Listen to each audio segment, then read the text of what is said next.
Greetings viewers, today we're going to do a crash course in, that's an FXR, that's an FLT, in motor alignment, motor and transmission, so drivetrain alignment.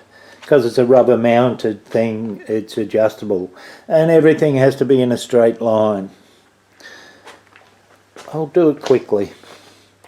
Righto, for starters, you have to make sure the back wheel is in the correct spot for the swing arm. If you can see in the centre of the axle there's a hole that's been drilled it's done with a centre drill. Also, in the centre here of the pivot shaft for the swing arm, there's a hole drilled in there. So I have made a wire. It even tells you in the Harley manual, it says you can make it out of welding wire or whatever. So basically, but I've used heavy 8mm. So this is to get my centre point from in the centre of the pivot shaft to the centre of the axle, and it has to be the same on both sides, which makes sense, you know. So then you have your back wheel in the correct spot, so you have to do that.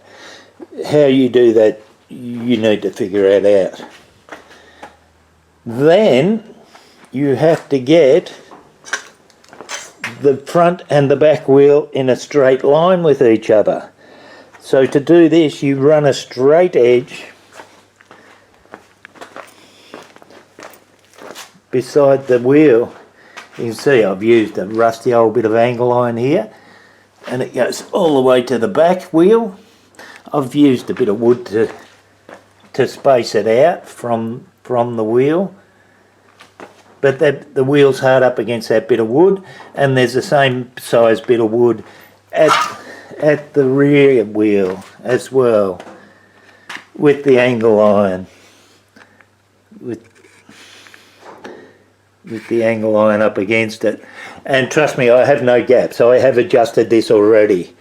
And you'd be surprised, and this is adjusted with the turnbuckle at the front of the engine at the bottom. You have to undo this mount at the front, that big centre bolt and the two side bolts. They say you should loosen them. So you loosen all them off, and then you start adjusting this turnbuckle. It has two lock nuts, and the centre bolt will turn it. And it has a left and right hand thread, so if you turn the centre nut, it makes it go one way or the other. So that gets your front and the rear wheel in a straight line. Now to check the vertical, I've seen two ways to do it. One is to do it with a level, so you get your spirit level with the bubble in the centre, and then I've got one clamped to the disc at the back. Same again, I've got the bubble in the centre. Also, I've seen a guy that had a tool that measured shocker bolt to shocker bolt. It actually fitted over the top of the head of the bolt, and it was adjustable, and he got it the same on both sides. So surprise, surprise, when the bubbles are matching front and rear, the shockers are in the same spot, the same length. I have a vernier caliper long enough to measure that. So I'd say the upright thing you can do either way. You can measure from centre to centre, and you'll be this is adjusted with the top turnbuckle here, right at the top of the engine. And you'll be surprised that when you move that, it actually does change it a lot down the back, how the shockers. So if it was wrong, if you have trouble fitting your shockers and you put one and then the other one seems in the wrong position, I'd say your bike probably needs an alignment. Anyhow, that's a crash course. Did you learn anything?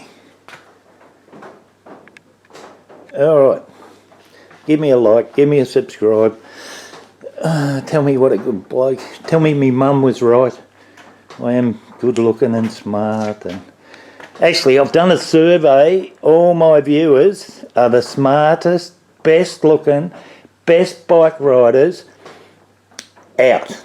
It's a proven fact. Alright, thanks for coming. See ya. Bit of an add-on. The FXR has a narrower front tyre.